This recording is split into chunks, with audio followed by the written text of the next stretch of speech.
Hello everyone, welcome to wow IAS. आज है गुरुवार यानी कि थर्सडे 10 सितंबर। तो आज हम जो क्वेश्चंस डिस्कस करेंगे एमसीक्यूज वो होंगे ऑब्वियसली 10 सितंबर के। So let's start guys. Question number 1 is consider the following statements with respect to narcotics control bureau. Now एक बहुत ही फेमस एक्ट्रेस हैं, उनको अरेस्ट किया गया है, उसी के रिस्पेक्ट में ये क्वेश्चन आता है। Statement 1, it is the apex agency for drug law enforcement under the Ministry of Health. And Statement 2, it was created in terms of Section 4, subsection 3 of the Narcotics, Drugs and Psychotropic Substances Act of 1985. जैसा कि मैंने आपको बताया कि famous actress है, उनको arrest किया गया है, तो उसी के रिस्पेक्ट में ये क्वेश्चन है। Now this act was created in 1985, okay, through section 4 subsection 3 of the Narcotics, Drugs and Psychotropic Substances Act। ठीक है, ये चीज़ एकदम सही है। पहला दूसरा स्टेटमेंट है that is correct. Now it is the apex agency for drug law enforcement under the ministry of health. Ministry of health में ये नहीं आता है, एकदम समझ लो the ministry of home. Okay, ministry of home affairs, MHA, इसके अंतर्गत ही आता है। तो जो पहला स्टेटमेंट है वो हमारा स्टेटमेंट गलत है, दूसरा स्टेटमेंट बिल्कुल सही है। तो जो आंसर है वो है B, two only. Okay, correct statement identify करना, तो एक बार ये इंश्योर कर लिया कीजिए। हो सकता है शायद मैं कभी गलत होता हूँ, बट आप एक बार ये पढ़ लिया कीजिए, क्योंकि टेलीग्राम चैनल पे आंसर उस अकॉर्डिंग होगा। तो आंसर है B, two only. Okay, now let's move forward guys. Question number 2 is Little Book of Green Nudges recently was in the news is released by A. World Bank, B. IUCN, C. UNEP or D. WWF। Okay, now this Little Book of Green Nudges ये निकाली है United Nations environment programme में।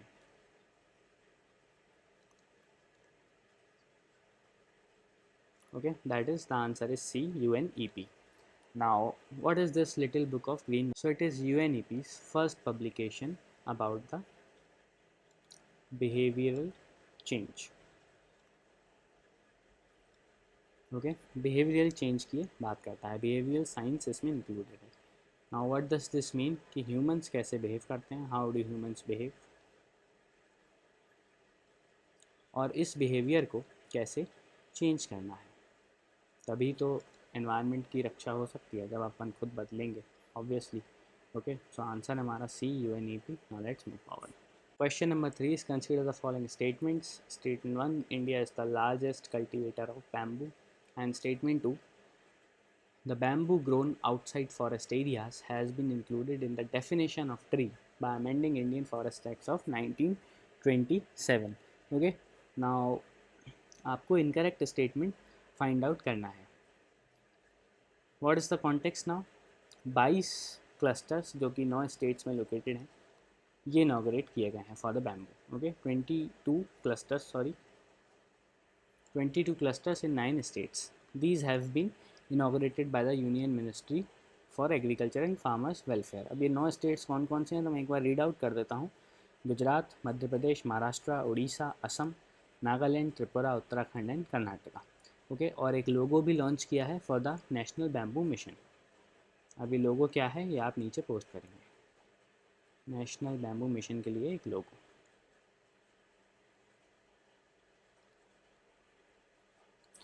Okay, now question की तरफ आते हैं। India largest cultivator of bamboo, this statement is incorrect. Okay, China है सबसे लार्जेस्ट प्रोड्यूसर, इंडिया का जो रैंक है वो है second. India is the second largest producer of bamboo, cultivator of bamboo. Now second statement, the bamboo grown outside forest areas has been included in the definition of tree by amending Indian forest act of 1927। ये statement एकदम गलत है। अगर आप news के साथ catch up करते हैं तो आपको पता होगा कि दिस हैज़ बीन एक्सक्लूडेड। क्या होता है कि ट्री को आप काट नहीं सकते according to the Indian forest act. Okay, पेड़ों की कटाई नहीं हो सकती, वर्जित है, निषिद्ध है। नाउ बैम्बू आप कल्टीवेट कर रहे हैं तो ऑब्वियसली फॉर कमर्शियल पर्पसेस। तो व्हाट हैपेंड अर्लियर वाज कि जो बैम्बू लोग उगाते थे उसको काट नहीं पाते थे, तो उससे जो कमर्शियल जो पर्पस था उनको फ़ायदा होता ही नहीं था। तो इसीलिए एक अमेंडमेंट लाया गया in the Indian forest act of 1927 and this bamboo grown outside the forest areas has been excluded। मतलब अब आप हार्वेस्ट कर सकते हैं बैम्बू को अगर जंगल के बाहर लगाया हुआ है आपने। तो इनकरेक्ट स्टेटमेंट आइडेंटिफाई करना था। जैसा कि हमने देखा दोनों ही स्टेटमेंट्स इनकरेक्ट हैं, तो आंसर हमारा सी बोथ 1 एंड 2। आगे बढ़ते हैं। Now question number 4 is consider the following statements related to the infrastructure investment trust, okay, InvIT।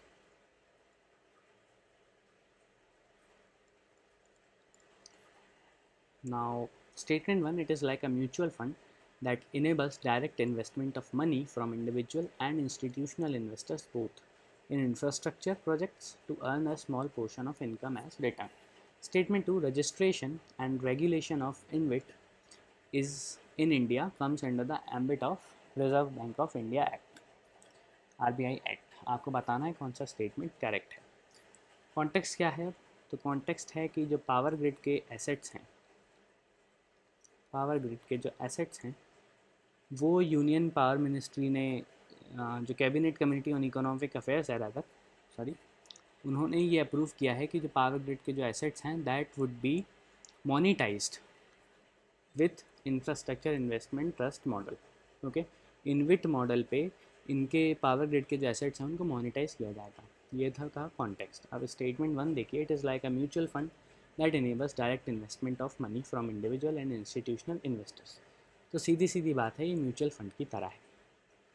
Okay, इसमें एक आदमी माने कि इंडिविजुअल ये भी इन्वेस्ट कर सकता है और ग्रुप्स या इंस्टीट्यूशनल जो इन्वेस्टर्स होते हैं वो भी इन्वेस्ट कर सकते हैं। Okay, this is like a mutual fund. इसमें क्या होगा कि आप पैसा लगाएंगे और अगर कुछ प्रॉफिट होता है, आगे ग्रोथ होती है, इस जो भी प्रोजेक्ट अंडरटेक करेंगी इनविट मॉडल पे, जो भी प्रोजेक्ट होगा उसमें अगर ग्रोथ होती है, फ़ायदा होता है, तो उसका एक पोर्शन आपको मिलेगा depending on how much you have invested. Okay, पहला स्टेटमेंट में कोई कन्फ्यूजन नहीं होना चाहिए, this statement is absolutely correct. Now, second statement, registration and regulation of InvITs in India comes under the ambit of RBI। This statement is what? Incorrect। RBI के under नहीं आता है, this comes under SEBI, Securities and Exchange Board of India Act। Okay, तो correct statement obviously A 1 only. इसके साथ हम आगे बढ़ते हैं। Question number 5 is bio bubble often mentioned in the media is. अब बायो बबल आप सब जानते हैं, तो मैं आपको बहुत ज़्यादा एक्सप्लेन नहीं करने वाला हूँ bio bubble. Okay, you all are intelligent, you all know this, आप करंट अफेयर्स पढ़ते रहते हैं। I am not going to explain this, I just tell the answer. ऐसे तो आंसर भी नहीं बताना चाहिए, आपको पता होगा, आपने अभी तक बता भी दिया होगा। A biosensor used in accurate detection of pathogens in patients। B, a safe and secure environment that is isolated from the outside world to minimize the risk of COVID-19 infection। C, Higgs boson particles। And D, none of the above। Okay, so answer है B, it is a safe and secure environment that is isolated from the outside world to minimize the risk of COVID-19 infection। Okay, जैसे कि हमने US open में देखा अभी, फिर हमने जो UEFA चैम्पियंस लीग हुई थी उसमें देखा था, फिर इसके बाद आपका अभी IPL चालू होने वाला है सितंबर 19 से नवंबर 8 तक। Okay, I am telling you the date, और आपको ये IPL नहीं देखना है, ठीक है, पढ़ाई करनी है चुपचाप से। तो आंसर है हमारा B। इसके साथ हमारा आज का MCQ ख़त्म होता है guys. I hope you liked it and please subscribe to our YouTube channel, press the bell icon for any further update. We'll meet tomorrow, thank you.